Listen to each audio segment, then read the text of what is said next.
Bueno, buenas tardes. Vamos a continuar con la clase del Diplomado de Clínica de Pruebas de Selección.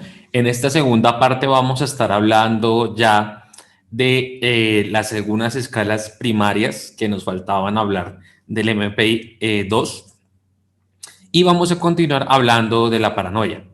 Pero previo a ello, no olvidemos los puntajes que hemos hablado para tenerlos como referencia en todo el ejercicio. Entonces hablaremos que puntajes de 1 a 29 son puntajes bajos, en este caso. Hablamos que puntajes de 30 a 79, hablamos que son puntajes normales, que sería en el ámbito de la psicología clínica como puntajes dentro de la media, decir que la persona puede presentar algunas características, más no presentar el trastorno, lo cual es súper importante que lleguemos a diagnosticar y evaluar de una forma coherente con la evaluación clínica que encontremos.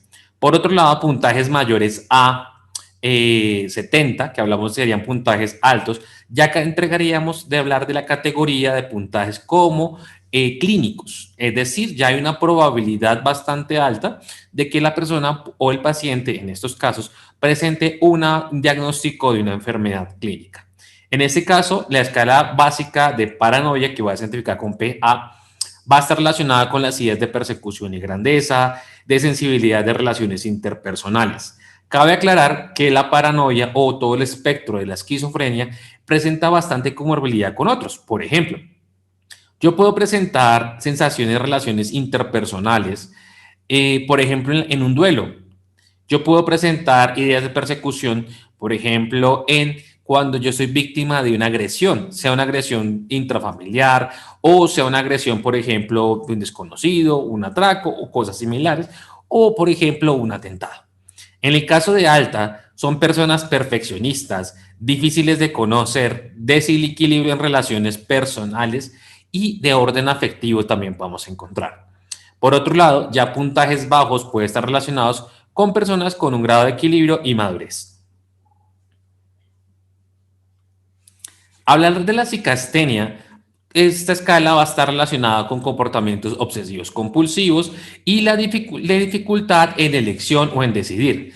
Muchas veces se ha asociado sus comportamientos, por ejemplo, con personas que tienden a ser compulsivas ante las compras. Ejemplo, puntajes medios son personas que van a ser elevadas, son sentimentales, pueden presentar rasgos de dependencia, buscan sentimientos de agradar o sentimientos de inferioridad. Por ende, es importante llegar a revisar cómo está esta escala en todo este proceso.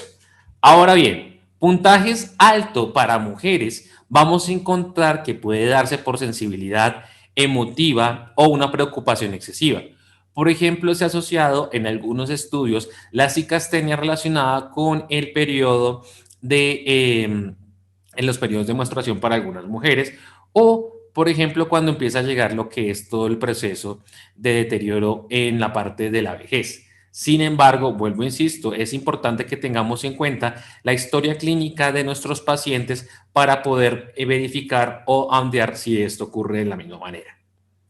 Al hablar de la esquizofrenia, recordemos que la esquizofrenia es un trastorno que presenta un deterioro neurodegenerativo y que es una enfermedad de orden crónico. Al hablar de enfermedades crónicas, vamos a entender que son enfermedades que se presentan por largo plazo, son enfermedades que de cierta manera van a causar un deterioro en todas las áreas de ajuste, área social, área emocional, área afectiva, área familiar. Por ende, es de vital importancia que también preparemos a los cuidadores. Entender, por ejemplo, que si la esquizofrenia se llega a dar en tercera edad, pues el deterioro también va a estar acompañado con el deterioro biológico de la persona. Ahora bien, aunque también hay presentado casos donde hay esquizofrenia en el caso de niños o adolescentes, se ha encontrado un mejor pronóstico, ya que si se hace un tratamiento integral, pues podemos de cierta manera ofrecer un mejor tratamiento. Por ejemplo, dentro de la escala de esquizofrenia podemos encontrar sintomatología relacionada, como es la incongruencia del afecto, pensamientos fraccionados, las relaciones interpersonales bastante deterioradas y vamos a encontrar características de apatía o indiferencia en diferentes momentos o etapas de la persona. El puntaje bajo acá de cierta manera no es tan preocupante, ya que está relacionada con personas equilibradas, productivas, pero pueden presentar características sumisas, convencionales o responsables. Por ende, es de vital importancia que también revisemos la relación con las otras escalas. Puede que esta escala en esquizofrenia no presentemos tanto inconveniente, pero si revisamos en otro puntaje, vamos a encontrar, por ejemplo, que puede estar relacionada con la depresión en algunos pacientes. Al hablar de la hipomanía, hay que recordar como las características etiológicas de la palabra. Recordemos que hipo, cuando leemos desde la parte clínica, hablamos de reducción o bajo, y hiper hablamos de aumento o exageración. En este caso, también manía hace referencia a un estado de ánimo. Entonces, la hipomanía, como dice su nombre, es una reducción del estado anímico. En ese orden de ideas, la hipomanía es una escala que podría estar relacionada con personas depresivas, puede estar relacionado para algunas personas con hiperactividad, pero podría caber la pregunta cómo una persona puede estar de fases depresivas ser hiperactiva. Un ejemplo que te puedo dar. Imaginemos una persona o un hombre, sobre todo puntualmente, un hombre con depresión. Se ha encontrado que los hombres con depresión son más propensos al consumo de bebidas alcohólicas o sustancias como una forma de evadir dicha sintomatología. Vamos a encontrar también una excitación emocional, vamos a encontrar de cierta manera también un insomnio. Entonces es importante tener en cuenta, por ejemplo, descartar desde la parte clínica si este insomnio es causado por algún medicamento. En puntajes altos son personas que son optimistas, son decididos y son expansivos.